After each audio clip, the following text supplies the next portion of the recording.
వసుదేవసుతం దేవం కంసచాణూరమర్దనం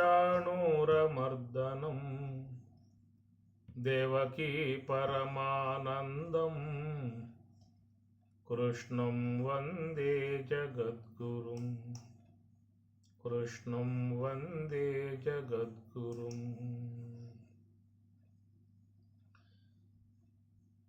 సర్వోపనిషదో గావః దోగ్ధా గోపాలనందన పార్థో వత్స సుధీర్భోక్త దుగ్ధం గీతామృతం మహత్తు దుగ్ధం గీతామృతం మహత్తు. భగవద్గీత 3వ అధ్యాయము కర్మయోగము. తస్మాత్ అసక్తః సతతం కార్యం కర్మ ఆచర అసక్తః హి ఆచరన్ కర్మ పరం ఆప్నోతి పురుషః పరం ఆప్నోతి పురుషః. తస్మాత్ ఆ కారణం చేత అసక్తః నీవును సతతం ఎల్లప్పుడు కార్యం చేయదగు కర్మయోగమును ఆచర బాగుగా ఆచరించుము. అందువల్ల ఈ కర్మ అనేటువంటి యొక్క మార్గాన్ని కర్మయోగం, కర్మ అంటే ఈ కర్మలు లోకంలో అందరూ చేస్తున్న విధానమే. దేహ సంఘాతముతో చేరి ఉన్న కర్మలు ఈ ప్రత్యేకంగా ఎవరికి చెప్పాల్సిన అవసరం లేదు. కంటితో చూడాలి, చెవులతో వినాలి, వాక్కుతో మాట్లాడాలి, చేతులతో పనిచేయాలి, నడక కొనసాగించాలి. ఇవన్నీ కర్మలే. దేహ సంబంధమై ఉన్న ఇంద్రియ కర్మలు. ఆయా ఇంద్రియాలు ఆ గోళకాలలో ఉంటాయి. నేత్రేంద్రియం నేత్ర గోళకంలో ఉంటుంది, శ్రోత్రేంద్రియం శ్రోత్ర గోళకంలో ఉంటుంది, జిహ్వేంద్రియం జిహ్వ గోళకంలో ఉంటుంది. ఇట్లాగా అన్నీ కూడా వాటి వాటి స్థానాల్లో ఉండి క్రియలు అనేటువంటివి కొనసాగింపబడుతూ ఉన్నాయి.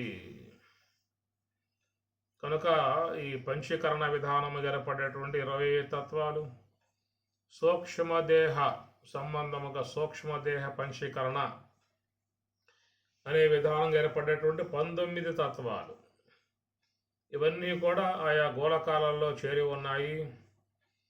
అవి ప్రకృతి పరంగా వచ్చేసాయి. ఆ క్రియా విధానం వచ్చేసింది. ప్రకృతే క్రియమానాని గుణై కర్మాణి సర్వశః. పరమాత్మ అన్నమాట భగవద్గీతలో.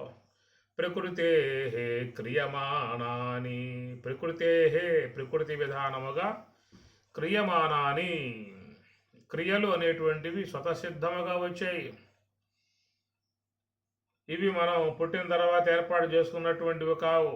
పుట్టుకతోనే ఆ క్రియలు అనేవి కూడా నిర్మాణములోనే ప్రకృతి యొక్క చట్రంలో, ప్రకృతి యొక్క శాసనముగా అవన్నీ కూడా వచ్చేసాయని స్వామివారు చెబుతూ ఉన్నారు. ప్రకృతే క్రియమానాని గుణై కర్మాణి సర్వశః. అన్ని విధాల గుణై, గుణముల చేత ఏర్పడ్డటువంటి క్రియలు. ఎందుకంటే మరి ఆ సాత్వికం అనే గుణము ద్వారా జ్ఞానేంద్రియాలు అంతరేంద్రియాలు అనేటువంటి ఏర్పడ్డాయి. రజోగుణం అనే దాని ద్వారా కర్మేంద్రియములు ప్రాణవాయువులు ఏర్పడ్డాయి. తమో గుణం యొక్క అంశముతో స్థూలదేహ సంబంధ గోళకాలు ఏర్పడ్డాయి. గుర్తుపెట్టుకోండి. తమో గుణం యొక్క విధానములో స్థూలదేహ సంబంధ గోళకాలు ఏర్పడ్డాయి. గోళకం అంటే అర్థమవుతుందా? నేత్రము అనేది గోళం, అది స్థూలదేహం యొక్క ఆశ్రయంలో ఉంటుంది. ఇంద్రియము అనేది సూక్ష్మదేహాశ్రయంలో ఉంటుంది. సూక్ష్మదేహాశ్రయంలో ఉన్న ఇంద్రియము నేత్రం అనేబడేటువంటి గోళకము యొక్క సంయోగాన్ని పొందితేనే నీకు దృశ్యాన్ని దర్శించుకునే అవకాశం ఏర్పడుతుంది. నిద్రా సమయంలో కన్నులు లేవా, చెవులు లేవా, ఏమి వినబడుతున్నాయా, కనబడుతున్నాయా? అందువల్ల సుషుప్తి అవస్థలో ఉన్నప్పుడు మరి గోళకాలు, చెవులు, ముక్కు, నోరు, కన్ను అన్నీ ఉన్నాయి. కాబట్టి వాటి వ్యవహారం లేదు. ఆ వ్యవహారమును చేయించగలిగేటువంటి ఇంద్రియాలు అవి సూక్ష్మ దేహములో చేరి ఉన్నాయి. కాబట్టి ఆ సూక్ష్మదేహం అనేది సుషుప్తిలో, గాఢ సుషుప్తిలో, అజ్ఞానములో అది విశ్రాంతి పొందింది. విశ్రాంతి పొందటం కారణంగా ఈ గోళకాలన్నీ కూడా అట్లాగా క్రియారహితముగా పడి ఉండాల్సిందే. కాబట్టి అవి వ్యవహార విధాయకాలుగా అవి లేవు. ఒకవేళ కాళ్ళు నడిచే విధానం, చేతులు ఇచ్చి పుచ్చుకునే విధానం, చెవులు వినే విధానం, వాక్కు మాట్లాడే విధానం, కన్ను చూసే విధానం స్వతసిద్ధముగా సూక్ష్మదేహము యొక్క ఆశ్రయం లేకుండగా, సూక్ష్మదేహం యొక్క ప్రమేయం లేకుండగా ఇవే వ్యవహరించే విధానంగా ఉండి ఉన్నట్లయితే అంటారు కదా, శనిపోయాడు అంటూ ఉంటారు. శని అంటే లెగిసి, శరీరం నుంచి లెగిసి పోయాడు, వెళ్ళిపోయాడు అంట. మరి ఆ సూక్ష్మదేహం వెళ్ళిపోయినప్పుడు మరి స్థూల దేహానికి కన్నులు ఉన్నాయి, చెవులు ఉన్నాయి, నోరు ఉన్నది, నాలుక ఉన్నది, ముక్కు ఉన్నది, చేతులు ఉన్నాయి, కాళ్ళు ఉన్నాయి. ఆడించవచ్చుగా, ఆ దేహం ఆడించుకోవచ్చుగా, ఆ కన్నులతో చూసుకోవచ్చుగా, చెవులతో వినవచ్చుగా, వాక్కుతో మాట్లాడవచ్చుగా. కాబట్టి క్రియలు ఏమన్నా ఉన్నాయా అని చెప్పనంటే మరి ఆ యొక్క మరి ఏ దేహం అయితే అసూలు భాష ఉన్నదో అట్టి ఆ శరీరములో ఈ క్రియలు లేకపోవడం వల్ల కారణం ఏమిటంటే ఆయా గోళకాలంలో ఉండి క్రియలు చేయించే సూక్ష్మదేహం, దాని వెనకాల ఉండి కర్తగా ఉన్నటువంటి జీవుడు. కనుక ఈ ఇరువురు కూడా మరి అక్కడి నుంచి నిష్క్రమించి వెళ్ళిపోయిన పరిస్థితి. కాబట్టి ఇక ఆ స్థూల దేహానికి కన్నులు, చెవులు, ముక్కు, నోరు, చేతులు, కాళ్ళు అంటుకుని ఉన్నా కానీ అవి ఏమీ కూడా చేయగలిగే అవకాశాలు లేవు. అలాగా చేసే అవకాశాలు లేకపోవడం కారణం ఏంటయ్యా అంటే తమస్సు వల్ల ఏర్పడ్డాయి కాబట్టి స్థూల దేహం అనబడేటువంటిది తమస్సు యొక్క అంశముతో ఏర్పడింది కనుక అది స్వతసిద్ధముగా వ్యవహరించే అవకాశము లేదు. అందువల్ల సూక్ష్మదేహం అనబడేటువంటిది ఇంద్రియాత్మికమై ఉన్నది కాబట్టి ఆ ఇంద్రియాత్మికమై ఉన్న సూక్ష్మదేహము స్థూల దేహములో ప్రవేశించినట్లయితే అది మళ్ళా వ్యవహారం అనేటువంటిది కొనసాగింపబడుతుంది అని అర్థం. అట్లా ఇప్పుడు శంకరాచార్యుల వారు, భగవత్పాదులు శంకరాచార్యుల వారు మరి కార్యార్థమై ఆయన గారు బయలుదేరాడు. ఎందుకంటే మండనమిశ్రుడిని కాపాడుకోవటానికి ఆ భారతి అనేటువంటి ఆమె మండనమిశ్రుడి యొక్క భార్య. వాళ్ళ ఒప్పందం ప్రకారంగా చూసినట్లయితే మరి శంకరుణ్ణి జయించుకోబోయాము అంటే తన భర్త దక్కే అవకాశాలు లేవు. అందుచేత ఆమె గారు కూడా మరి ఈ వాదోపవాదాల్లో పాల్గొని మరి శంకరునికి ఏ యొక్క శాస్త్రాలలో పరిచయం లేదా అని విచారించింది. ఎందుకంటే అంతకుముందు తన భర్తతో వాదన చేసినప్పుడు ఆయన యొక్క వాదన పటుత్వము కానీ శాస్త్రం యొక్క అవగాహన కానీ అన్నీ అర్థమయ్యాయి ఆమెకి. అందువల్ల మండనమిశ్రుడు యొక్క తన భార్యను జయించగలిగినటువంటి యొక్క శంకరుడు తనను జయించడం పెద్ద కష్టమేం కాదు. ఆమెకు ఆ విషయం తెలుసు. ఎందుకంటే ఆ వాదనలో తొలి నుంచే ఉంది కాబట్టి. మండనమిశ్రుడే చాలా శాస్త్రములందు పరిపూర్ణటువంటి యొక్క అవగాహన ఉన్నటువంటి వాడు.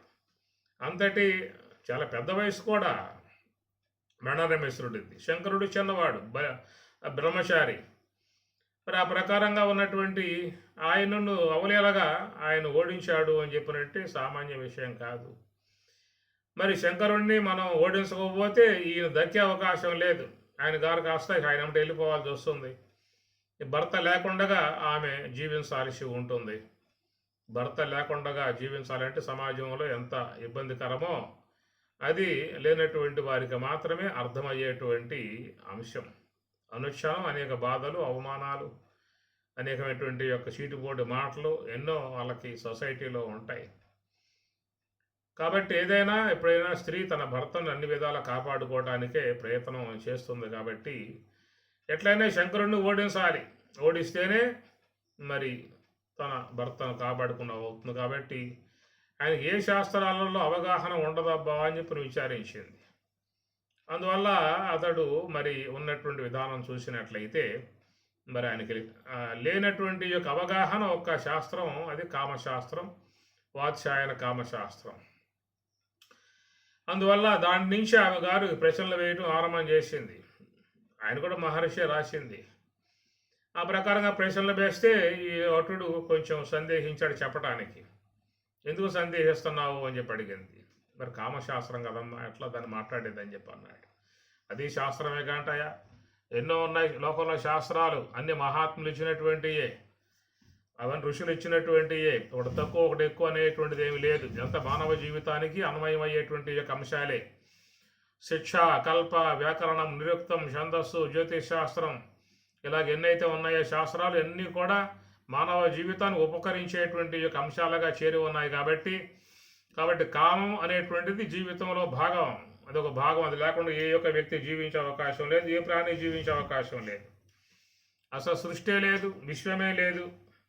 కాబట్టి సర్వేశ్వరుడు విశ్వ నిర్మాణం చేసుకోవడానికి ఒక అధికరణముగా ఉపకరణముగా దాన్ని ఏర్పాటు చేసుకున్నాడు. అది ఈశ్వరుని యొక్క సంకల్పం పోయి ఆయనడు కావాలంటే.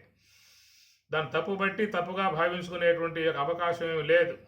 సృష్టిలో నువ్వు వచ్చావంటే అది ఉండబట్టి నీ విశ్వంలోకి వచ్చావు నువ్వు కూడా, లేకపోతే విశ్వంలో నువ్వు ఉండేవాడు కావు. అందుచేత అది ఒక మహాయజ్ఞముగా భావించారు మహాత్ములు. పంచయజ్ఞాలలో ఒక యజ్ఞముగా వర్ణన చేస్తుంది బృహదారణ్యకోపనిషత్తు యాజ్ఞవల్క్య మహర్షి చెప్పినటువంటి జ్ఞాన గ్రంథం. అది బృహత్తో చాలా గొప్పదే ఉన్న గ్రంథం. దాంట్లో చివరిలో ఈ అంశాలు వస్తాయి. పంచయజ్ఞాల గురించి యాజ్ఞవల్క్య బోధిస్తాడు బృహదారణ్యకోపనిషత్తులలో. ఆ పంచయజ్ఞాలలో మరి స్త్రీ పురుషులు గావించేటువంటి యొక్క ప్రక్రియ కూడా ఒక యజ్ఞముగానే వాళ్ళు ఆ కాలంలో చేసినటువంటి విధానము. అంటే యజ్ఞ సంబంధమై ఉన్నటువంటి యొక్క విషయంలో వాత్సాయన మహర్షి ఇచ్చినటువంటి యొక్క శాస్త్రాన్ని ఉటంకిస్తూ ఉన్నాను. జవాబు చెప్పగలుగు, చెప్పలేకపోతే చెప్పలేని చెప్పు, దాని తప్పే ఉంది. ఓటమి అంగీకరించు, నాకు దీంట్లో పరిచయం లేదు, నేను చెప్పలేను కాబట్టి నేను విరమించుకుంటున్నాను అనే మాట చెప్పు చాలు. అంతవరకు నేను బాధిస్తామా, వేధిస్తామా, హింసిస్తామా, నేను కొడతామా, తిడతామా, ఏం లేదు కదా. కూర్చుంది ఆ మాట కోసంగా. ఒక్క మాట అంటే చాలు. ఆయన గారు, అమ్మ నాకు ఈ శాస్త్రం పరిచయం లేదు, నా వల్ల కాదు నీతో వాదన చేయటము, నేను విరమించుకుంటున్నాను ఈ వాదం నుంచి, తప్పుకుంటున్నాను అని ఆయన గారు ఒక మాట వాడితే చాలు, ఆమెకు పరమానందం అయిపోతుంది అన్నమాట. ఈ వటుడు ఆలోచించాడు, మరి విశ్వమంతా జయించుకుంటూ నైయాయికులు, వైశేషికులు, చార్వాకులు, బౌద్ధులు, కాపాలికులు, అనేక రకాలైనటువంటివన్నిటినీ కూడా జయించుకుంటూ అద్వైత ప్రతిష్టాపన చేసుకుంటూ వస్తున్నటువంటి యొక్క నేను చివరికి ఇక్కడ ఒక స్త్రీ చేతులలో ఓడిపోయారనేటువంటి యొక్క అపకీర్తి, అది మోయటం కష్టం. ఇది మనసులో ఉంటుంది సాధారణంగా. శాస్త్రజ్ఞులై ఉన్నటువంటి వారు కొంచెం దాని విషయంలో అవమానాన్ని పొందే అవకాశాలే ఉంటాయి. ఒకవేళ స్త్రీ చేతిలో ఓడిపోవటం గౌరవంగా భావించుకోవచ్చు, తప్పేమీ లేదు. కానీ ఇంత లెక్క జయించుకుంటూ, సమాజం అంతా జయించుకుంటూ అనేక మందితో పోరాటం చేస్తూ వచ్చినటువంటి యొక్క విధానం, అంటే పెద్ద పోరాటం. లక్ష్మయ్య గారిది కూడా అదే మాట, అదే బాట, మడిమి తిప్పని పోరాటం లక్ష్మయ్య గారిది. ఏం భయమే లేదు ఆయనకి, ఎక్కడ పోయినా ఎదుర్కోవడమే, పాంప్లెట్ వేయటము. అరే నాయన చెబుతున్నటువంటి యొక్క విషయంలో అవాస్తవం ఉందాయా, అది దానివల్ల సమాజం భక్తి మార్గంలో పోయేవాళ్ళు, యోగ మార్గంలో పోయేవాళ్ళు, జ్ఞాన మార్గంలో పోయేవాళ్ళు, అపమార్గాన్ని బట్టి వాళ్ళు మరి దీనివల్ల మోక్షానికి దూరం అయిపోతారు, వాళ్ళ జన్మ అర్థమైపోతుంది అనేటువంటిది ఆయన గారి యొక్క ఆవేదన. మహాత్ములకి ఆ ఆవేదన ఉంటుంది. సరైనటువంటి యొక్క మార్గాన్ని బోధించకుండా అపమార్గాల్లో బోధింపజేస్తూ ఉంటే వాళ్ళు పోయినట్లయితే ఏమవుతుంది, వాళ్ళ జీవితమే పోతుంది కదా, జీవితమే నష్టం కదా. అవిజ్ఞాతే జన్మ నష్టం, విజ్ఞాతే జన్మ సార్థకం. శంకరవాణి. అవిజ్ఞాతే జన్మ నష్టం, సరైనటువంటి విధానం తెలియకపోయిందా అని చెప్పానంటే అన్నాడు శంకరాచార్యుల వారు, జన్మ నష్టం, జన్మ పోతుంది. జీవితంలో 1000 రూపాయలు సంపాదించుకోవచ్చు, లక్షమైన సంపాదించుకోవచ్చు, ఏది పోయినా సంపాదించుకోవచ్చు. జీవితం పోతే ఏం సంపాదించుకుంటా, ఎన్ని లక్షలు పెడతావు, నీకు ఎన్ని డాబాలు ఉన్నాయి, లక్షల కోట్లు ఆ బ్యాంకుల్లో వేసావు, ఎంతో పరివారం ఉన్నది, బంధువులు ఉన్నారు, స్నేహితులు ఉన్నారు, పుత్రులు, పౌత్రులు, మనవలు, ముదవలు ఎంతోమంది ఉన్నారు. ఎంతమంది ఉన్నా కానీ అసువులు బాసిన తర్వాత మళ్ళీ తిరిగి ఆ జీవితాన్ని వాళ్ళు ఎవరైనా పట్టుకొచ్చి నీకు మళ్ళా చేతుల్లో పెట్టగలరా? ఏమి ఎన్నో ఉన్నాయి కదా, సంపాదించావుగా, కష్టపడ్డావుగా, కూడదీశావుగా, ఎన్నో బ్యాంకుల్లో పెట్టావుగా, పెద్ద పెద్ద మిద్దులు కట్టుకున్నావుగా. అసూలు పోయిన తర్వాత, జీవితం నష్టం అయిపోయిన తర్వాత ఇంకా దాన్ని సంపాదించుకోవాలని చెప్పానంటే అది నీ చేతుల్లో ఉన్నటువంటి యొక్క అంశము కాదు. అది తర్వాత ప్రకృతి చట్టంలోకి పోతుంది. ఆ ప్రకృతి కూడా నీ యొక్క కర్మఫలాలను విచారించి ఆ తర్వాత అక్కడి నుంచి వానికి ఎలాంటి దేహాన్ని ఇవ్వాలి, ఏ బంధులో పడేయాలి, ఎక్కడ పుట్టింపజేయాలి, పట్టణంలో పుట్టింపజేయాలా, పల్లి ప్రాంతాల్లో పుట్టింపజేయాలా, గొప్ప గొప్ప కుటుంబంలో పుట్టింపజేయాలా, చిన్న గుడిసెలో పుట్టింపజేయాలా, అసలు వీడికి మానవ దేహమే ఇవ్వాలా, లేక పశు దేహం ఇవ్వాలా, పక్షి దేహం ఇవ్వాలా, ఏమి భూమి మీద పుట్టింపజేయాలా, జలాల్లో పుట్టింపజేయాలా, ఇంకా ఇలా కొంతకాలం పాటు వీడిని వెయిటింగ్లో పెట్టాలా.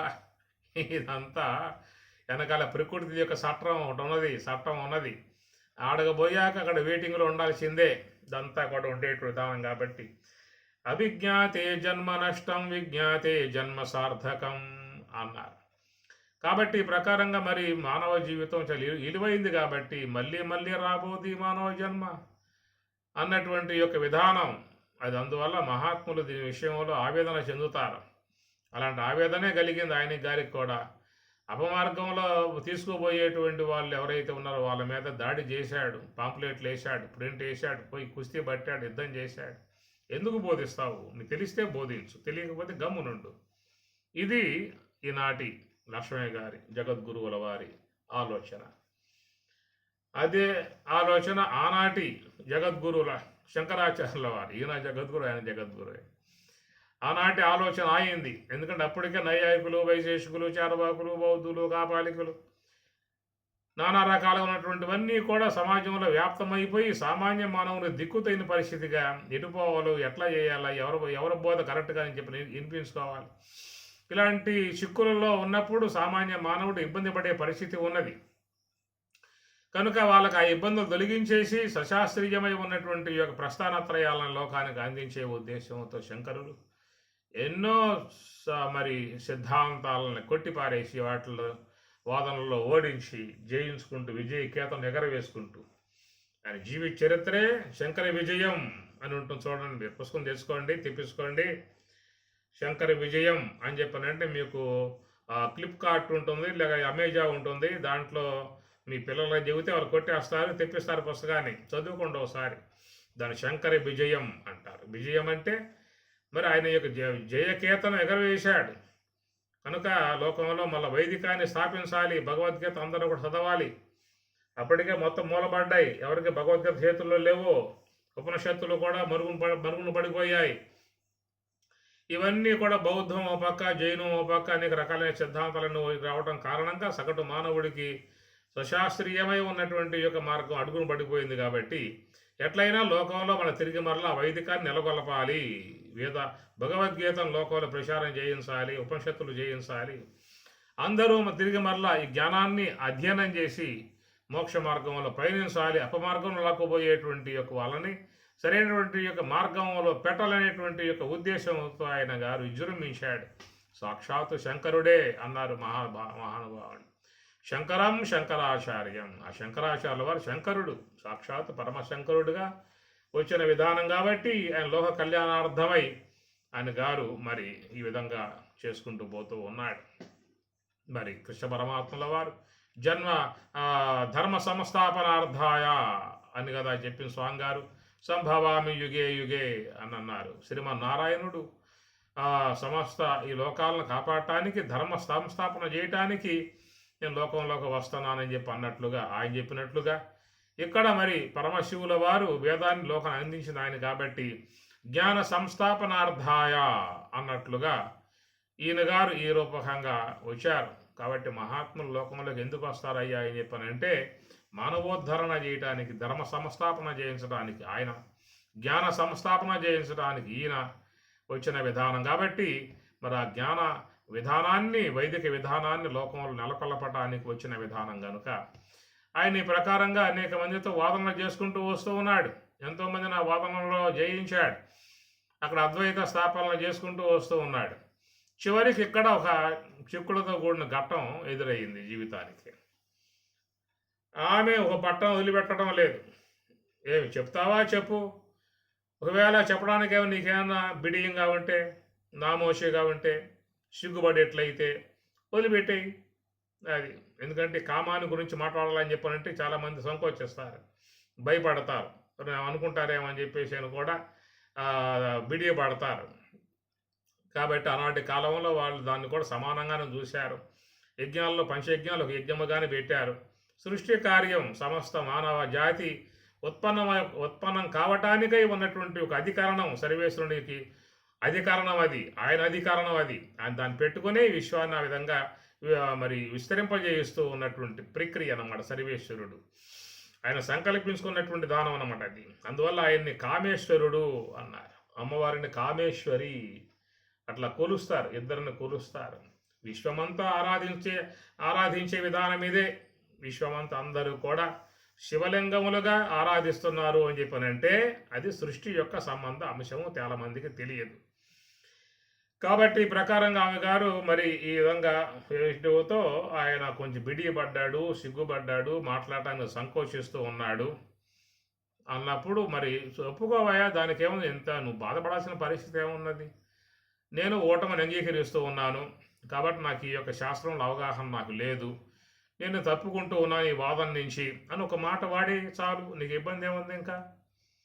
ఇంకెంతోమంది లోకంలో ఎంతోమంది ఉన్నారు, వాళ్ళ జోలికి పో, వాళ్ళని జయించు, వాళ్ళకి యుద్ధం చేయి, ఇక్కడ చేయాల్సిన అవసరం లేదు అని ఈ ప్రకారంగా ఆమె గారు పొట్టుగా పట్టింది, గట్టిగా పట్టింది. అందుకే ఒక సందర్భంలో శంకరాచార్యుల వారు పురుషం వాదినః అని చెప్పని అంటాడు. అనుభవంలో వచ్చిన విషయం కదా. ఏమి దేహం ప్రాణమపీంద్రియాణ్యపి చలం చలాం బుద్ధిం చ శూన్యం విదుః స్త్రీ బాల అంధ జడోపమా స్వహమితి భ్రాంత భృశం వాదినః. భృశం అంటే గట్టిగా వాదన చేస్తారట. అలాంటి వాదన చేయగలిగేటువంటి ఇక పటుత్వం స్త్రీలలో ముఖ్యంగా ఉంటుంది.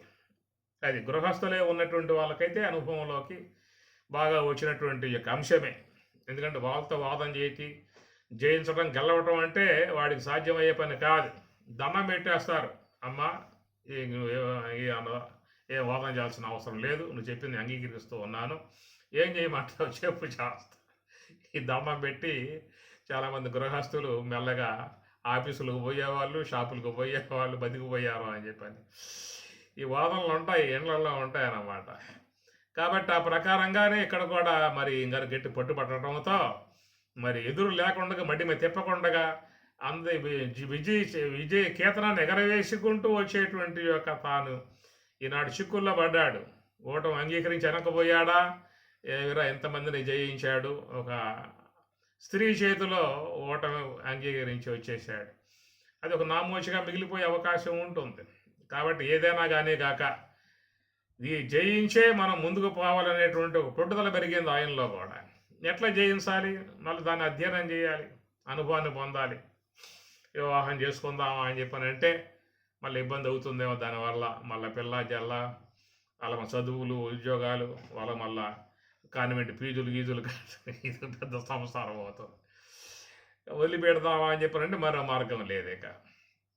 అప్పుడు ఆయన గారు ఒక విధానంగా బయలుదేరినప్పుడు ఒక రాజుగారి దేహం సాలించడం, శిష్యులకు ఆ యొక్క విషయం చెప్పి, నాయన నాకు కొంత కార్యం ఉందరా, నా దేహాన్ని మీరు కాపాడుతూ ఉండండి, నేను కొంచెం ఆ కార్యం ముగింపజేసుకుని వస్తా అని చెప్పేసరి రాజుగారి యొక్క దేహంలో ఆయన గారు ప్రవేశించి ఆ తర్వాత అక్కడి నుంచి ఆ రాచరికంలో మరి చక్కగా ఆ యొక్క దివ్యమై భవ్యమై నవ్యమై ఉన్నటువంటి యొక్క దివ్య అనుభవాలన్నింటినీ కూడా సవిచూసి వాటి యొక్క రహస్య అంశాలను అధ్యయనం చేసుకొని చాలా కాలం ఉన్నాడు, అక్కడే ఉన్నాడు మహానుభావుడు.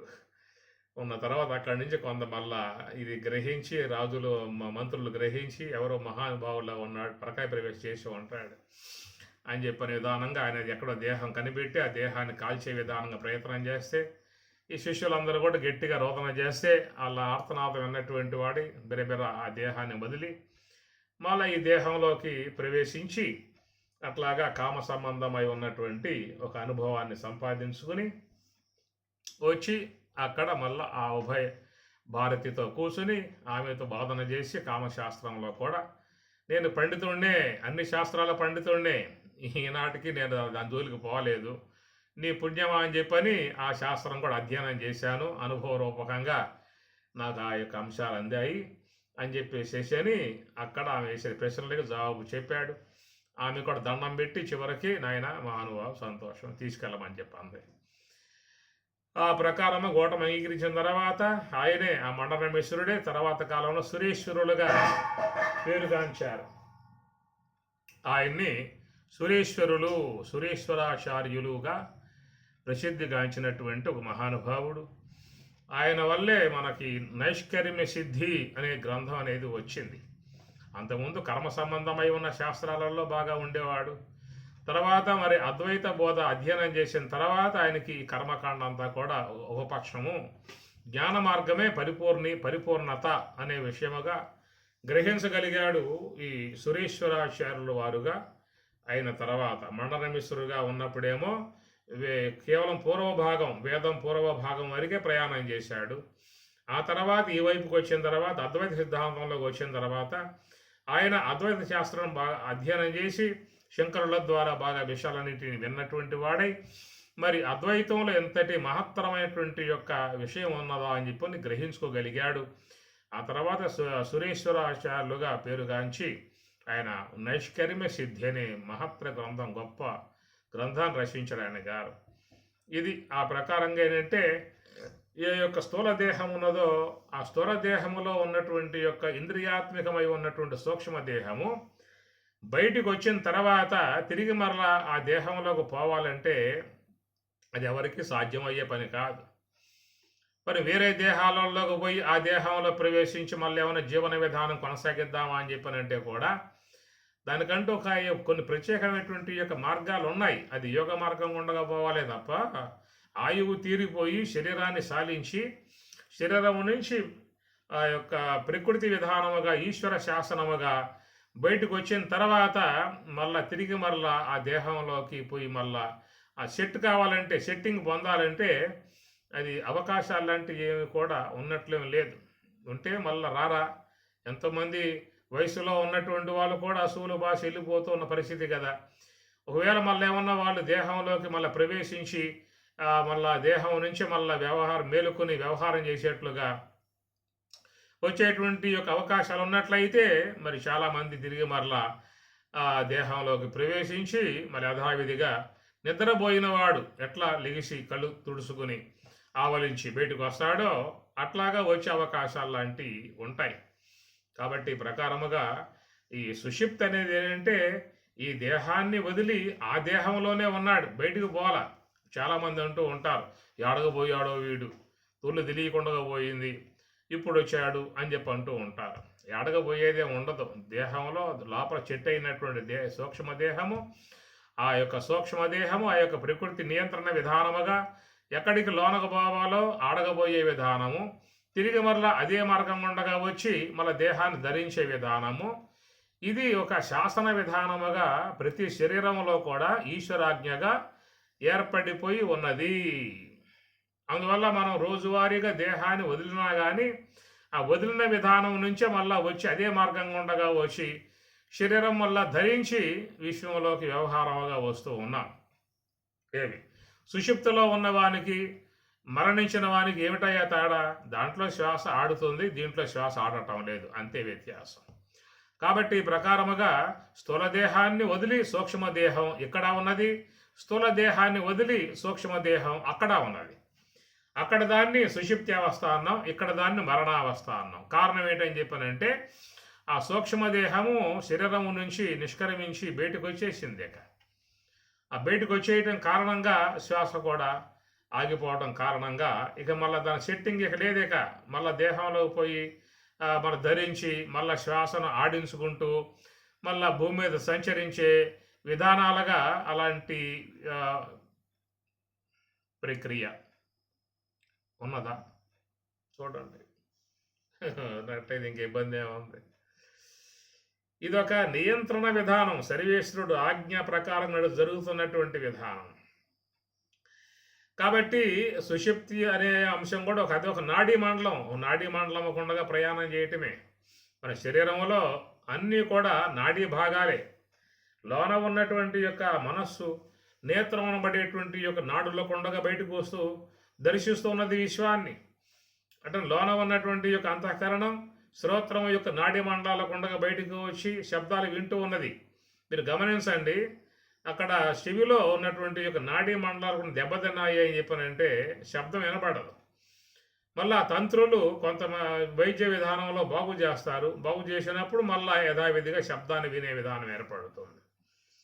అదే ప్రకారం నేత్రమునందు కూడా కొన్ని నాడీ మండలాలు దెబ్బతినడం కారణంగా దృష్టి వాళ్ళకి మందగిస్తుంది, దృష్టి పూర్తిగా లోపిస్తుంది.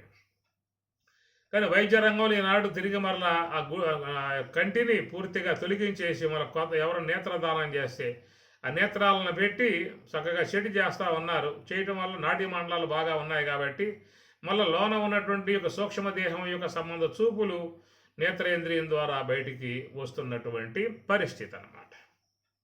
అది ఎన్ని కూడా నాడీ మండలాలే. మనం ఈనాడు ప్రయాణం అంతా కూడా నేత్రం ద్వారా వచ్చే నాడీ మండలాలు, శ్రోత్రం ద్వారా వచ్చే నాడీ మండలాలు, జిహ్వ ద్వారా వచ్చే నాడీ మండలం, ఇట్లాగా లోన ఉన్నటువంటి యొక్క అంతఃకరణం ఆయా నాడీ మండలం ఉండగా వచ్చి బయట ఉన్నటువంటి శబ్ద, స్పర్శ, రూప, రస, గంధ అనబడేటువంటి అంశాలని మనం ఆస్వాదిస్తూ ఉన్నటువంటిది ఎన్ని నాడులే. 72,000 నాడులు అని చెప్పని అంటారు. ఇన్ని కాదు, మన గూగుల్లో కొడితే లక్షలే చెప్పారు. దాంట్లో రాసిన విధానం లక్షల నాడులు ఉన్నాయని చెప్పిన దేహంలో సన్న సన్న నరాలు, ఎంట్రుక వాసి కంటే కూడా ఇంకా సూక్ష్మంగా ఉన్నటువంటి నాడులు ఉన్నాయి. ఇడా పింగళ యోరు మధ్య సుషుమ్న సూక్ష్మ రూపిణి అంటాడు ఉత్తర గీతలో. అదంతా సూక్ష్మంగా ఉందో దాంట్లో పోయిన వాడికి అర్థమయ్యే అంశం అది. మరి నేత్రములో ఉన్నటువంటి నాడులు కూడా చాలా సూక్ష్మంగా ఉన్నటువంటి తంత్రులు చాలా సూక్ష్మంగా ఉంటాయి. నాలుకలో ఉన్నటువంటి యొక్క నాడుల యొక్క తంత్రులు కూడా చాలా సూక్ష్మంగా ఉంటాయి. అవి పకడ్బందీగా కలిగి ఉన్నాయి కాబట్టి ఆ నాలుకలో ఉన్నటువంటి యొక్క యాక్టివేషన్ కానీ, మాట్లాడేటువంటి యొక్క మాట తీరు కానీ, రసాలను ఆస్వాదించే విధానాలుగా సహకరించే విధానం కానీ, ఇవన్నీ కూడా ఆస్వాదిస్తున్నటువంటి విధానం. ఆ నాడీ మండలం దెబ్బతిందా అని చెప్పనంటే వాడికి రుచులు తెలియబడవు. చాలామంది నానా రకాలై ఉన్నటువంటి యొక్క తంబాకులు, పంబాకులు అవి ఇవి నవ్వులుతూ ఉంటారు. నవిలి నాలుక అంతా కూడా ముద్దుబారిపోతుంది. ఈ సొట్లు తాగేవాళ్ళు, బీడీలు తాగేవాళ్ళు, సిగరెట్లు తాగేవాళ్ళు, నానా రకాలై ఉన్నటువంటి యొక్క ఆకులు తినేటువంటి వారు, ఇట్లాగా నాలుక యొక్క విధానంలో తంత్రులు దెబ్బతినే పరిస్థితి రావడం కారణంగా ఎంత రుచికరంగా ఇల్లాలు వండి పెట్టినా కానీ వాళ్ళు ఏమి సప్పగా ఉందని చెప్పని అంటారు. కారణం ఏంటంటే వాళ్ళు నాడీ మండలాన్ని దెబ్బతీశారు. ఈ మత్తు పానీయాలు ముఖ్యంగా దెబ్బతీస్తాయి కాబట్టి ఆ ప్రకారంగా మరి మంచిగా చేసుకున్నట్లయితే దాని ద్వారా అన్నీ కూడా మంచిగా విషయాలు గ్రహించుకునే అవకాశం ఏర్పడుతుంది. కాబట్టి ఈ ప్రకారముగా మరి ఆ సూక్ష్మముగా ఉన్నటువంటి నాడీ మండలాలు అన్నమాట. అందుకే నేత్రం ద్వారా కూడా కాంతివంతముగా ఉన్నటువంటి వాటిని చూడమాకండి అని చెప్పని అంటూ ఉంటారు. ఐరన్ ఎల్లింగ్ చేసేటువంటి చోట్ల చూడండి, మనం ఒకసారి చూసామా అంటే అది ఎంతగా నేత్రం మీద దెబ్బతీస్తుందో. ఎందుకంటే అతి నీలలోహిత కిరణాలు ఎల్లింగ్ చేసేటువంటి ఐరన్ చేసేటువంటి చోట వెలువడతాయి అన్నమాట. అందువల్ల వాళ్ళు నల్లటి అద్దాలు పెట్టుకుని కష్టపడుతూ ఉంటారు, ఇబ్బంది పడే పరిస్థితి. నేత్ర తంత్రులు దెబ్బతినిపోతాయి. కొంతమంది సూర్యగ్రహణం ఏర్పడ్డప్పుడు చూస్తానికి ప్రయత్నం చేస్తారు, కానీ చాలామంది వాదిస్తారు. ముందుగా టీవీలో చెప్పేస్తారు చూడమాకండి నేత్రాలతో అని చెప్పని అంటారు. ఎందుకంటే మరి ఆ కాంతులు మరి నేత్రం పడ్డప్పుడు నేత్రములో ఉన్నటువంటి సన్నటి ఆ నరాలన్నీ కూడా మాడిపోతాయి, చెడిపోతాయి, ధ్వంసం అయిపోతాయి. దానివల్ల చూపు మందగించిపోతుంది, చూపు నష్టమైపోతుంది. మళ్ళా ఇంద్రియం బయటకు వచ్చే అవకాశం లేదు. ఎందుకంటే నాడీ మండలం బాగా ఉంటేనే ఆ నేత్రం బయటకు వచ్చే నేత్రేంద్రియం బయటకు రాగలిగే అవకాశం ఉంటుంది తప్ప ఆ గోళకం దెబ్బతినిపోయిందా అంటే లోనున్న నేత్రేంద్రియం లోన ఉండటమే తప్ప అది బయటకు వచ్చి దృశ్యాలను వీక్షించే అవకాశం లాంటిది ఉండదు. కాబట్టి అతి తీక్షణమై ఉన్నటువంటి కాంతులు చూడవద్దు అంటారు. అట్లనే తీక్షణమై ఉన్నటువంటి సూర్యకిరణాలని చూడవద్దు. బాగా పొగలు చిమ్మేటువంటి అగ్ని గుండాలు లాంటి వాటిని కూడా చూడవద్దు. కాబట్టి నేత్రంలో ఉన్నటువంటి అవన్నీ కూడా దెబ్బతినిపోయినాయా అని చెప్పానంటే చూపు మందగించిపోతుంది ఇక. ఎందుకంటే అది రాదు, నేత్రేంద్రియం బయటకు వచ్చే మార్గం లేకుండా పోతుంది. ఆ ప్రకారం చాలామంది నేత్రములో ఉన్నటువంటి వాళ్ళు కూడా నేత్రాలు కోల్పోయారు ఈ కారణాలుగా. దృష్టి ఒకప్పుడు ఉండేది కానీ కోల్పోయారు వాళ్ళు. కారణం ఏంటంటే నేత్రేంద్రియం లేక కోల్పోలా, నేత్రేంద్రియం ఉన్నది కానీ ఈ యొక్క గోళకములో ఉన్నటువంటి యొక్క నాడీ మండలాలు దెబ్బతినిపోవడం కారణంగా వాళ్ళకి చూపు కూడా మందగించిపోతుంది. అట్లా అన్నమాట. చూడండి, కొంతమందికి శుక్లం ఏర్పడుతుంది కంటిలో. కొంత వయసు వచ్చిన తర్వాత ఆ శుక్లం అనేది నల్ల గురుడ్డుకి లోపల ఏర్పడుతుంది. అది అక్కడ సునీలము అనేటువంటి చోట ఒక పొర ఏర్పడటం కారణంగా మరి లోన ఉన్నటువంటి ఈ యొక్క చూపులు బయటికి ప్రసరించే అవకాశాలు ఉండవు. అందువల్ల కంటి ఆపరేషన్ అనే విధానంగా వాళ్ళు ఏం చేస్తారంటే పై నల్లగుడ్డు కోసి, నల్లగుడ్డు పై పొర కోసి దాన్ని పైకెత్తి ఆ సునీలము కాడ ఉన్నటువంటి ఆ పొరను తీసేసి మళ్ళా అంటించి కట్టుకట్టి చేస్తారు. ఇది వైద్యరంగ విధానము. అయితే ఇది డెవలప్ అయిన తర్వాత మరి లేజర్ కిరణాల ద్వారానే ఆ పొరను కరిగించేసి కంటిలోనే అద్దం పెట్టేసే ప్రక్రియలు కూడా ఈనాడు వచ్చాయి. అవన్నీ కాస్ట్లీగా ఉండేటువంటివన్నీ. ఇప్పుడు మాకు సుఖబ్రహ్మాశ్రమం పక్కన కంటి ఆసుపత్రి ఉన్నది. చాలామంది వస్తారు, ఫ్రీగా వాళ్ళకి ఆపరేషన్ చేస్తారు. ఇక్కడ విధానం ఏంటంటే ఆ పై నల్లగుడ్డు కొయ్యాల్సిందే, దాన్ని కోసి లోన ఉన్నటువంటి యొక్క పొరను తీసేసి మళ్ళీ అంటించి ఆ విధంగా చేస్తారు. ఎంతమంది ఆ కంటి చూపును పొంది పోతున్నటువంటి పరిస్థితి. ఈ ప్రకారంగా చూస్తే మనం ప్రయాణం చేస్తున్నటువంటి విధానాలు కూడా అన్నీ కూడా నాడులే. నేత్రం ద్వారా వచ్చిన నాడీ మార్గమే, శ్రోత్రం ద్వారా వచ్చిన నాడీ మార్గమే, గ్రాణం ద్వారా వచ్చిన నాడీ మార్గమే. ఇట్లా పంచేంద్రియాలు కూడా నాడీ మండలాల కొండగా బయటకు వచ్చి బయట ఉన్నటువంటి శబ్ద స్పర్శాది విషయాలని ఆస్వాదిస్తున్నటువంటి విధానం. అదే ప్రకారం ఒక నిద్రా సమయంలో కూడా అదొక నాడీ అనేటువంటి యొక్క మార్గం ద్వారా ప్రయాణం చేసే సుషుప్తి అనబడేటువంటి యొక్క అనుభవాన్ని పొంది తిరిగి మరలా అదే నాడీ ద్వారా వాడు ఇక్కడికి చేరుకోవటం జరుగుతూ ఉన్నది. అది రోజువారీగా జరుగుతున్నటువంటి యొక్క అంశము. అది మన ప్రమేయం లేకుండగా, మన యొక్క ప్రయత్నం లేకుండగా, అట్లాగా అది ప్రకృతి విధానముగా దాని యొక్క విధానాన్ని సర్వేశ్వరుడు ఏర్పాటు చేశాడు. కాబట్టి జాగ్రత్త అవస్థలో ఉన్నటువంటి ఆ సూక్ష్మదేహం ప్రయాణం చేసి ఆ నాటికొండ ప్రయాణం చేసి లోపల ఎక్కడో ఉన్నటువంటి కారణదేహం దగ్గరికి పోయి ఆడ కారణదేహంలో విలీనం చెంది అక్కడ విశ్రాంతిని పొంది తిరిగి మరలా అక్కడి నుంచి బయలుదేరి అదే మార్గంగా రావాలి. వేరే మార్గం తప్పిందా అని చెప్పానంటే వాడు ఎడిపోతాడో తెలియదు. చాలామంది చూడండి, ఏదన్నా అకస్మాత్తుగా వచ్చే ప్రమాదాల కారణంగా వాళ్ళు మరి అపస్మారకంగా పడిపోయి కోమాలోకి వెళ్ళిపోతారు. ఈ కోమాలోకి పోవడం అంటే లోన ఉన్నాడు వాడు, ఎక్కడికో పోయాడు, ఏ నాడీ మండలంలో పోయాడు. అన్ని చిక్కిరి బిక్కిరిగా ఉండేటువంటి నాడీ మండలాలు 72,000 నాడీ మండలాలు అని చెప్పానంటే, మండలం అంటే ఏమిటి? కొన్ని 10, 5లుగా ఉన్నటువంటి యొక్క జంక్షన్లో కలుస్తాయన్నమాట. అక్కడ నాడులు అంటే సాపీగా ఉన్నటువంటి భాగాలనేమో నాడులు అంటారు. నాడి మండలము అని చెప్పనంటే ఆ జాయింట్ అనమాట. మనం చూస్తూ ఉంటాం కదా, ఒక రోడ్డు కాడ నాలుగు రోడ్లు ఉంటాయి, ఆ వైపుకి ఈ వైపుకి, ఆ వైపుకి ఈ వైపుకి ఉంటాయి అన్నమాట. అట్లాగా ఉన్న జంక్షన్లే మండలము అని చెప్పిన మాటగా వాడతారు. కాబట్టి ప్రకారముగా వాడు మరి లోనగా పోయాడు, దావ తప్పాడు. మనం చూస్తూ ఉంటాం, పేపర్లు అంటిస్తూ ఉంటారు, కనబడటం లేదు అంటూ ఉంటారు. ఆ పేపర్లు అంటిస్తారు, పుట్ట అంటిస్తారు, వీడు మాకు కనపడటం లేదు, ఏడవపోయాడు, ఏడబడి తెలియదు, తెలిస్తే ఈ నెంబర్కు ఫోన్ చేయండి అని అక్కడ పెడుతూ ఉంటారు. తప్పిపోయాడు అని చెప్పి కనపడటం లేదు. అట్లాగా చూస్తే ఇదే బాపత, మా వాడు తప్పిపోయాడు, కనబడటం లేదు అని ఏ పేపర్కి వేస్తా? ఆడు కోమాలకు పోయినప్పుడు ఏ టీవీకి ఇస్తావు, ఏ పేపర్కి వేస్తావు? వాడు బయట ఎక్కడ పోతే టీవీకి ఇవ్వచ్చు, లేదా పేపర్కి ఇవ్వచ్చు, పేపర్ అంటించవచ్చు గోడల మీద.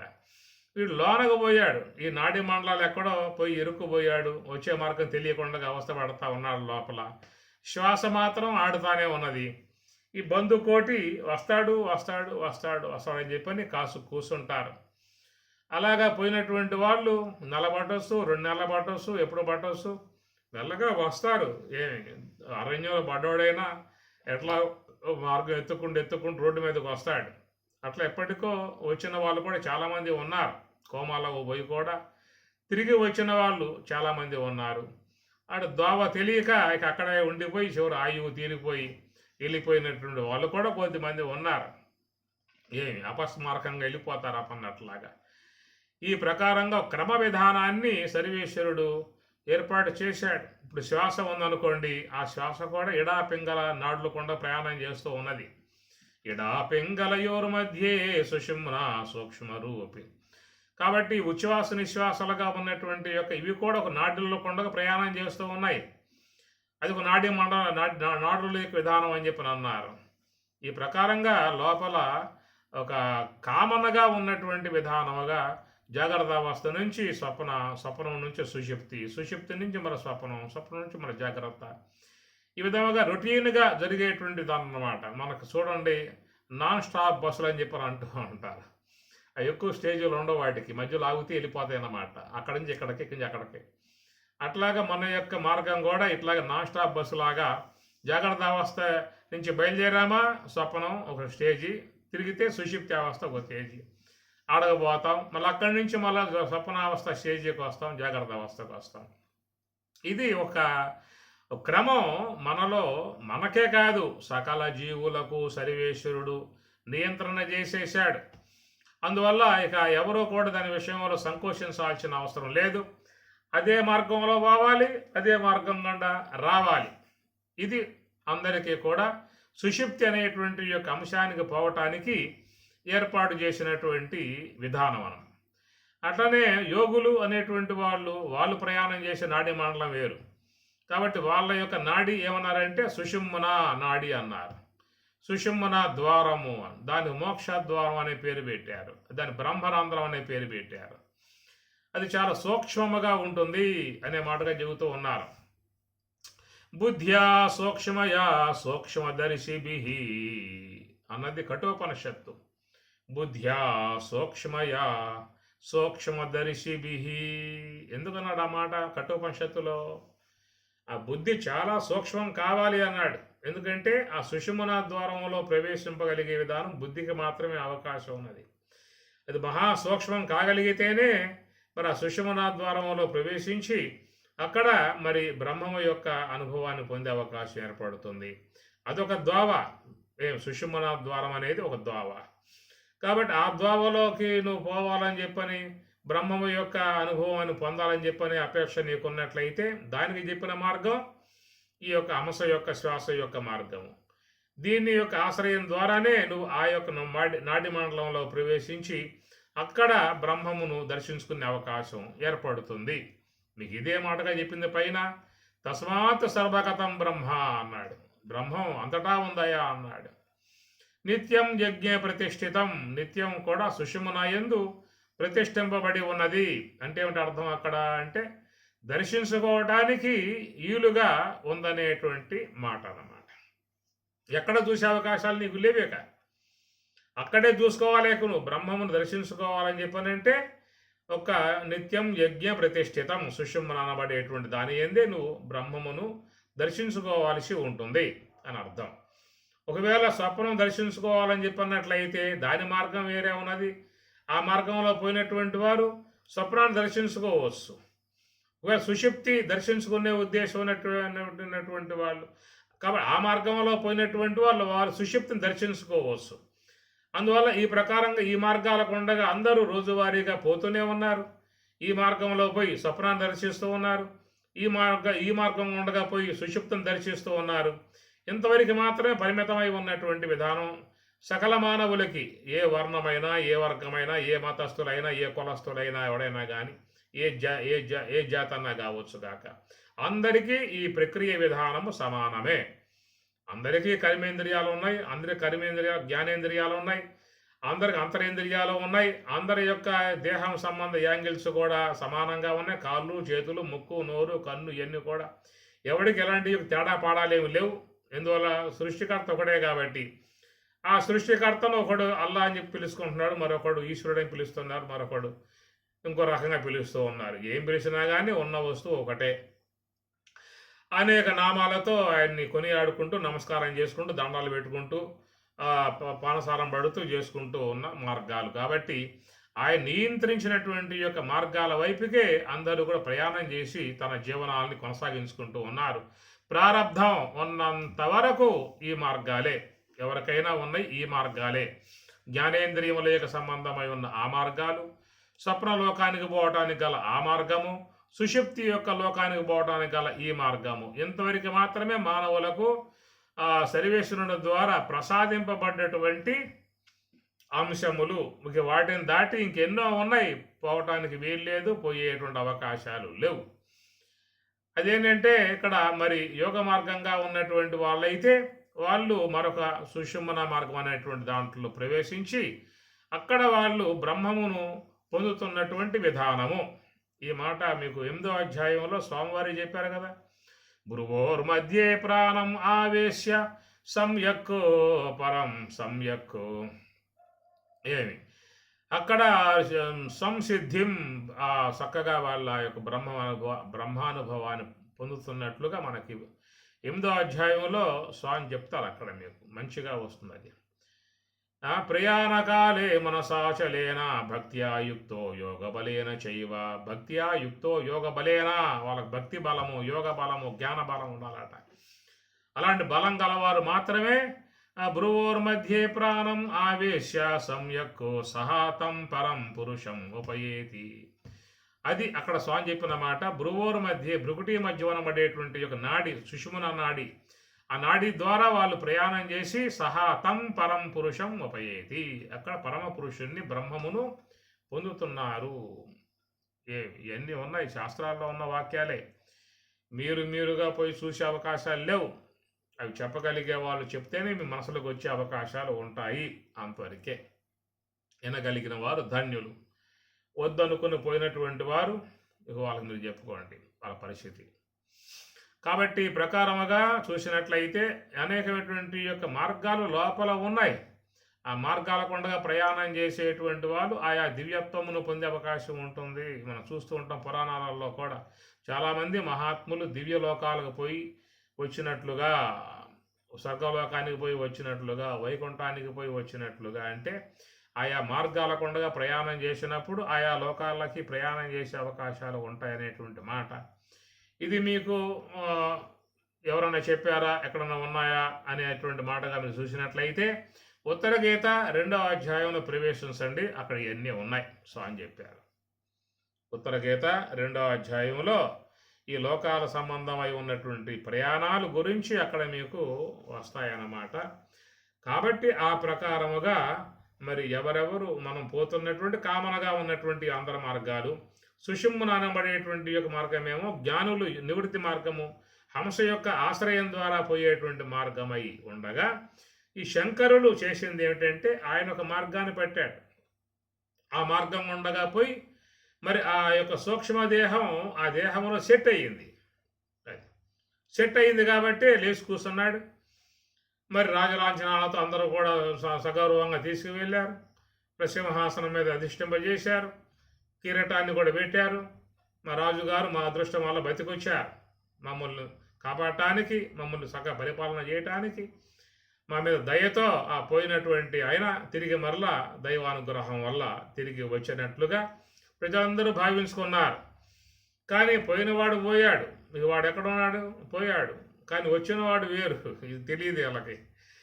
ఎందుకు పైన చూసే వాళ్ళు తప్ప లోన్ చూసేది ఎక్కడ ఉంది వీళ్ళకి. ఏమి లోగుట్టి పెరుమాలి గరుక అని చెప్పని అన్నారు. లోన ఉన్నవాడు చూస్తాం, ఈశ్వరుడు తెలుస్తుంది, మనకేం తెలుస్తుంది. కాబట్టి రాజుగారు బుక్కు నోరు కన్ను అవే అన్ని ఆకారం అంతే. ఆయనే బతికొచ్చాడు. చాలా విచిత్రం, ఆశ్చర్యకరం. లోకంలో ఎవరైనా పోయిన తర్వాత రావడం అంటే సాధ్యమయ్యే పని కాదు. కానీ మా రాజుగారి యొక్క పుణ్య విశేషం ఏమిటో, ఆయన చేసిన వ్రతాలు ఏమిటో, ఆయన చేసిన దాన ధర్మాలు ఏమిటో, ఆయనకున్న దైవానుగ్రహం ఏమిటో, కాబట్టి పోయిన ఆయన తిరిగి వచ్చాడంటే అది మా యొక్క అదృష్టం అని చెప్పని వాళ్ళు భావించుకున్నారు. ఇది ఒక మార్గం అన్నమాట. కాబట్టి శరీరము నుంచి సూక్ష్మదేహం విడబడిన తర్వాత తిరిగి మరలా ఆ సూక్ష్మదేహం ఆ శరీరంలో జొరబడి మళ్ళా సెట్టింగ్ చేసుకోవాలని చెప్పనంటే మాత్రం అది ఒక మార్గ విధానం ఏదో మొత్తానికి ఉన్నది. ఆ మార్గం గుండగా ప్రయాణం చేసేటువంటి యొక్క అభ్యాసంలో కూడా బాగా పర్ఫెక్ట్‌గా ఉన్నటువంటి వాడు మాత్రమే అలాగా చేయగలిగేటువంటి అవకాశాల్లాంటియి ఉండవచ్చు అని చెప్పని చెప్పుకోవాలి మనము. కాబట్టి అలాంటి మార్గాల గురించి ఏమయ్యా శంకరాచార్య, నువ్వు ఎన్ని ఎన్ని రచించావు శాస్త్రాలు? ఏమి మరి మనుష్య పంచకము, కాశ్య పంచకము, దక్షిణామూర్తి స్తోత్రాలు, కౌపీన పంచకము, ఆత్మ పంచకము, విజ్ఞాన నమ్మక, ఏదో అంత డిండిమ, వాక్య వృత్తి, వాక్య సుధ, ఇట్లా ఎన్ని 200కు పైగా రాసుకుంటూ పోయిన వాడివి. ఇది చెప్పలేదు మాకు నువ్వు, ఈ పరకాయ పరి ఎట్లా చేయాలనే విషయాన్ని చెప్పలేదే అనేటువంటిది కొంతమంది వాపోతూ ఉంటారు. కానీ అలాంటివన్నీ కూడా ఆయన గారు చెప్పే విధానం కాదు. అవన్నీ సాధనలో వచ్చే విధానాలు. అవన్నీ కూడా మనకు కావాలంటే కూడా అంత అవసరం వాటికి మనకేం లేదు. మనం కూడా వేరే దేహాల్లోకి పోయి జోడపడాలని ఆశ ఉంటే వాటి కోసం ప్రయత్నం చేయాల్సి ఉంటుంది. ఆశలం పెట్టుకోవాల్సిన అవసరం లేదు. ఉన్న దేహంలో ఉన్నాం చాలు. ఈ దేహం పోయాక మన దేహం రాకుండా చేసుకుంటే చాలు. ఇంకో దేహంలోకి జొరబడి ఏం చేసే విధానాలు ఏమి లేవు. ఆయన కాబట్టి ఆయన కార్యం ఏదో ఉంది కనుక పోయాడు. ఆయన ఎందుకు పోతాడు? లేకపోతే ఆయనకి అంత అవసరం ఏముంది ఆయనకి? ఇక్కడ ఇవి గారు గట్టి బొట్టు పట్టింది. ఏమి ఒప్పుకుంటావా ఓటమి, నాతో వాదన చేస్తావా అని చెప్పేసి అని. మరి తప్పనిసరి అయిపోయింది ఆయనకి. పోక తప్పలేదు. ఆ విద్య ఒకవేళ తెలిసి ఉన్నా ఆయన గారు ఆ పని చేసి ఉన్నాడు విధానంగా లోకం. కానీ ఇక్కడ ఏంటంటే ఆయన పోవాల్సి వచ్చింది. అంటే మనం చెప్పుకున్న అంశం ఏంటి ఇక్కడ అంటే, సూక్ష్మ దేహం అనేది స్థూల దేహంలో సెట్ అయి ఉన్నది. ఏదైనా స్థూల దేహం నుండి విడబడటము, మళ్ళా వాడితో జతపడటము అనేటువంటి అంశము ఆ దేహములో ఉండగా జరిగే పనులే తప్ప, దేహము నుండి బయటికి వచ్చిన తర్వాత తిరిగి మరలా ఆ దేహములో ఆ సూక్ష్మ దేహం ప్రవేశించి సెట్టింగ్ చేసేటువంటి విధానము వైద్య రంగం వచ్చిందేమన్నా చెప్పండి. వైజ్ఞానికులకి వేద ఉన్నటువంటి ఎవరైతే మెడికల్ సంబంధంగా ప్రయోగాలు చేస్తూ ఉన్నారో వాళ్ళకి విషయం చెప్పండి. అయ్యా ఇదంతా కాదు, కానీ ఎవరి యొక్క సూక్ష్మ దేహం స్థూల దేహం ఎడబడి బయటకు వస్తుందో తిరిగి మరలా ఆ సూక్ష్మ దేహాన్ని ఆ స్థూల దేహంలో మనం సెట్టింగ్ చేసే విధానాలకి ఏమైనా ఉంటే చూడండి అనే విధానంగా చెప్పాలి వాళ్ళకి. అలాంటి ప్రక్రియ వచ్చినట్లయితే లోకంలో కొంచెం వయసులో ఉన్నటువంటి వారు దేహం సాలిస్తే చాలామంది బాధపడతారు. అయ్యో చిన్న వయసు వాడిది, వాడికి ఎంతో జీవితం ఉన్నదే, ఎంతో అనుభవించాల్సి ఉన్నదే, అర్ధాంతరంగా వాడి దేహం సాలించి వెళ్ళిపోయాడే అని బాధపడేటువంటి వాళ్ళు ఎంతోమంది లోకంలో ఉన్నారు. కానీ అలాంటి వాళ్ళకి ఏంటంటే కొంచెం విధముగా పోయినటువంటి జీవుని తిరిగి మరలా దేహంలో సెట్ చేసే విధానంగా కనుక వైద్య రంగం రాగలిగితే ఇలాగ బాధపడేటువంటి వాళ్ళకు కొంత ఓదార్పు లాంటి విధానంగానే ఉంటుందన్నమాట. కన్ను లోపించింది, తిరిగి మరలా ఏమైనా దానం చేస్తే కన్నులు దాన్ని సెట్టింగ్ చేసే విధానం వచ్చింది కదా. ఒకవేళ హార్ట్ పాడైపోయింది, హార్ట్ చెడిపోయింది, దాన్ని తీసేసి ఇంకొక హార్ట్ అంటించే విధానంగా అది వచ్చింది కదా. ఏమి ఇప్పుడు కిడ్నీ ఏదన్నా డ్యామేజ్ అయిపోయింది, వేరే వాళ్ళు ఇస్తే దాన్ని పెట్టేసి మళ్ళీ దాన్ని బతికించే విధానంగా వచ్చింది కదా. ఇంకా లివర్లు అనేటువంటి విషయంగా చూస్తే కొంచెం క్రిటికల్గా ఉన్నది. ఎవరైనా కొంచెం చిన్న మొక్క దానం చేసినా చాలు, లివరు ఆ చిన్న మొక్క అంటిస్తే లోపల అదావిధిగా అది పెరిగి మళ్ళీ నూతన రూపం దాల్చుకుంటుందని చెప్పి అంటూ ఉన్నారు. అది వైద్య రంగ విధానం అని చెప్పేసి అని. ఇన్ని రకాలుగా వచ్చినటువంటి యొక్క ప్రక్రియలో మరి ఏ యొక్క జీవుడు ఈ సూక్ష్మ దేహం దాని నుంచి ఆ సెట్టింగ్ నుంచి విడబడి బయటకు వచ్చేసిన తర్వాత మళ్ళా తిరిగి అదే స్థూల దేహంలో ఆ సూక్ష్మ దేహాన్ని మళ్ళా పెట్టి చెడు చేసే విధానంగా అనేది మాత్రం ఆ సర్వేశ్వరునికి మాత్రమే సాధ్యమయ్యే అంశము. ఇక్కడ మాత్రం శంకరుడు ఈ విషయంగా చూసినట్లయితే తన దేహం నుండి ఆయన నిలబడి బయటికి పోయి ఇంకో దేహం నందు ప్రవేశించి తన కార్యాన్ని పూర్తి చేసుకుని మళ్ళీ అక్కడి నుంచి వచ్చి తన దేహంలో సెట్టింగ్గా ఏర్పడి ఉన్నదని చెప్పనంటే అదొక మార్గంగా మనం యోగ మార్గంలో అదొక నాడీ మండలంగా ఉన్న మార్గంగా ఉండగా పోయిన విధానాలుగా ఏదో మొత్తానికి లోపల అయి ఉండవచ్చు. కాబట్టి ఈ విషయంలో మరి అవాస్తవములు అని చెప్పనే వాళ్ళు ఉన్నారు, వాస్తవం అనేటువంటి వాళ్ళు ఉన్నారు. ఏదేమైనా కానీ అది ఒక అనూహ్యమై ఉన్నటువంటి ప్రక్రియ. కాబట్టి ఈ ప్రకారముగా సర్వేశ్వరుడు లోపల సూక్ష్మ దేహం ఇంద్రియాత్మికమై ఉన్న సూక్ష్మ దేహాన్ని ఆ విధముగా సెట్ చేశాడు. అది ఆ సెట్టింగ్ అయిపోయిందా, శ్వాస ఆగిపోయిందా, సూక్ష్మదేహం బయటకు వచ్చేసిందా అని చెప్పనంటే ఇంకా మరొక దేహాన్ని ఎత్తుక్కుంటూ పోవాలే తప్ప ఇక ఆ దేహంపై ఎంత మమకారం ఉన్నా కానీ మరలా తిరిగి ఆ దేహంలో వాడు ప్రవేశించి మన లోకంలోకి వచ్చే అవకాశాలు లాంటివి లేవు. అది మరణ సంబంధమై ఉన్నటువంటి యొక్క అంశములో మాత్రం అది అట్లా ఉన్నది. సుషుప్తి అనబడేటువంటిది, యోగ సమాధి అనబడేటువంటిది, ఈ రెండు కూడా చూసినట్లయితే ఆ దేహము నుండి విడబడి వాడు సుషుప్తి అవస్థకు పోయినా మళ్ళా ఆ దేహాన్ని పొంది లోక వ్యవహారానికి రావటం విధానంలో ఆ సెట్టింగ్ ఉన్నది.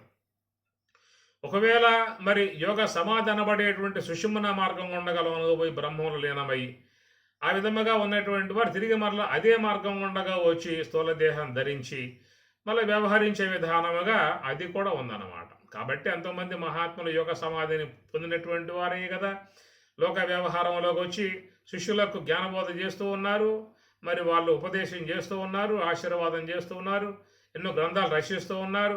ఇవన్నీ చేస్తూనే మళ్ళీ వాళ్ళ మార్గంగా ఉండగా సుషుమ్న మార్గంలో పోయి ఆ బ్రహ్మము యొక్క బ్రహ్మానుభవాన్ని పొందుతున్నటువంటి పరిస్థితి. కనుక వాళ్ళ మార్గంలో వాళ్ళు బ్రహ్మము వద్దకు పోయి బ్రహ్మానుభవాన్ని పొంది మళ్ళా స్థూల దేహం ధరించే విధానంగా వాళ్ళు వస్తూ ఉన్నారు.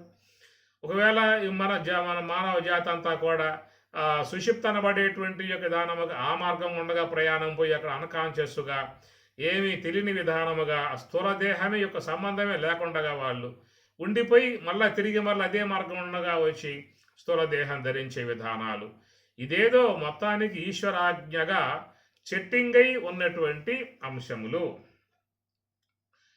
ఈ సెట్టింగ్ తప్పిందా అని చెప్పానంటే కాలే, బయటికి పోయాడా అని చెప్పానంటే మళ్ళీ లోన లాగేది ఎవరయ్యా?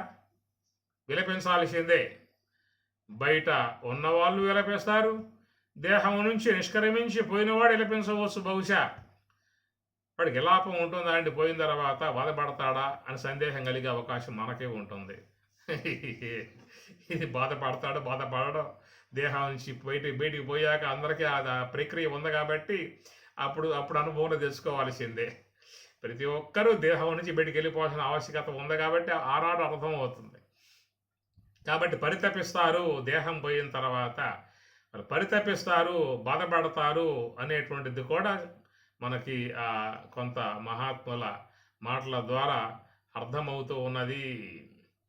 ఏమి నిన్న కూడా మనం ఈ విషయాల గురించి ప్రస్తావించుకుంటూ ఉన్నప్పుడు దేహంలో ఉన్నప్పుడు అనవసరమైనటువంటి యొక్క యావగేషాలను పెంచుకొని అకారమైనటువంటి వైరాలు పెంచుకొని విద్వేషాలు పెంచుకొని వాళ్ళెట్లా వీళ్ళెట్లా వాడీడు వీడు అని చెప్పని వాళ్ళ మీద ఏదో నానా రకాలే ఉన్నటువంటి మాటలన్నీ మాట్లాడుతూ చేసేటువంటివన్నీ కూడా చూసినట్లయితే ఆ దేహము నుంచి నిష్క్రమించిన తర్వాత ఒకవేళ వాడికి ఏదన్నా కనుక అక్కడ వాడు పశ్చాత్తాపం చెందే విధానంగా ఉంటే మాత్రం వాడు బాధపడతాడు. అరే అకారణంగా ఉన్నప్పుడు దూరం చేసుకున్నానే, వారిని చాలా అవమానించానే, వాళ్ళని బాధించానే, వారి నానా రకాలైనటువంటి దుర్భాషలతో వాళ్ళని హింసించానే, అనవసరంగా చేశాననేటటువంటిది అక్కడ బాధపడే పరిస్థితి రావడం కంటే ఇక్కడ ఉండగానే బతికుండగానే అలాంటి యొక్క విద్వేషాలు కానీ వైరాలు కానీ కోపతాపాలు కానీ ఉన్నట్లయితే అవన్నీ తీసేసి అందరితో మనం కొద్ది కాలం భూమి మీద ఉండిపోయేటువంటి వాళ్ళము, మనకెందుకు ఇవన్నీ కూడా అందరూ కూడా సర్వాత్మ భావన ఉన్నటువంటి విధానం, మమాత్మ సర్వభూతాత్మ అని పరమాత్మ అన్నట్లుగా అన్ని దేహాలలో భగవంతుడే ఉన్నాడనేటువంటి మాటగా చూసినప్పుడు అందరి యందు ఒక మంచి భావన, ప్రేమ భావన ఇవన్నీ పెట్టుకున్నట్లయితే తన హృదయం శుద్ధమవుతుంది, తన వ్యక్తిత్వం శుద్ధమవుతుంది, తన మనస్సు శుద్ధమవుతుంది, తాను బాగా ఉంటాడు. అందరి పట్ల బాగా ఉన్నప్పుడు తాను బాగా ఉంటాడు. అందరి ఇతరుల పట్ల ద్వేషాలు, కక్షలు, వైరాలు, విద్వేషాలు ఉన్నప్పుడు తాను లోపల అలాంటి విధానాలతోనే అవస్థపడే పరిస్థితి కూడా ఏర్పడుతుంది.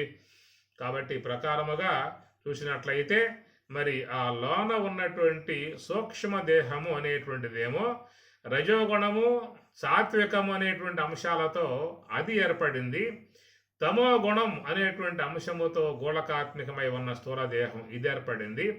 అందువల్ల తమో గుణాత్మిక అంశముతో ఏర్పడింది కాబట్టి ఇది స్వయంగా ఏ కార్యములు కూడా చేసే అవకాశాలు లేవు. కేవలం గోళకాత్మకముగా ఉన్నటువంటి యొక్క స్థూల దేహములో ఇంద్రియాత్మకమై ఉన్నటువంటి యొక్క సూక్ష్మ దేహం యొక్క సంబంధ అంశములు ప్రవేశిస్తేనే అవి కర్మేంద్రియాలుగా కావచ్చు, జ్ఞానేంద్రియాలుగా కావచ్చు, అంతరేంద్రియాలుగా కావచ్చు. అవి ప్రవేశిస్తేనే స్థూల దేహానికి చలనం లాంటిది ఏర్పడుతుంది. కాబట్టి సమస్త కార్యములకు ఇంద్రియాత్మకములుగా ఉన్నటువంటి యొక్క సూక్ష్మదేహ వ్యవహారములు లోకములో ఉన్నాయి. కాబట్టి ఇక్కడ కార్యం కర్మ ఆచరన్, నువ్వు ఏమి ఆచరించాలి అని చెప్పానంటే నీ పరిధిలో లేనటువంటి యొక్క కర్మయోగము, అది గురువు ద్వారా ప్రసాదింపబడ్డటువంటి కర్మయోగము, దానిని నువ్వు జీవితంలో పట్టుగా శ్రద్ధగా విశ్వాసంతో ఆచరించినట్లయితే అట్టివాడు మాత్రమే పరం ఆప్నోతి పురుష, అట్టి పురుషుడు పరం ఆప్నోతి, పరమ పురుషుణ్ణి పొందే విధానం ఏర్పడుతుంది అనేటువంటి మాటగా స్వామివారు చెప్పుకొస్తూ ఉన్నారు. ఓం సహనా భవతు సహనౌ భునక్తు సహ వీర్యం కరవావహై తేజస్వినావధీతమస్తు మా విద్విషావహై. ఓం శాంతి శాంతి శాంతి. హరి ఓం తత్సతు. శ్రీ గురుభ్యో నమః. హరి ఓం.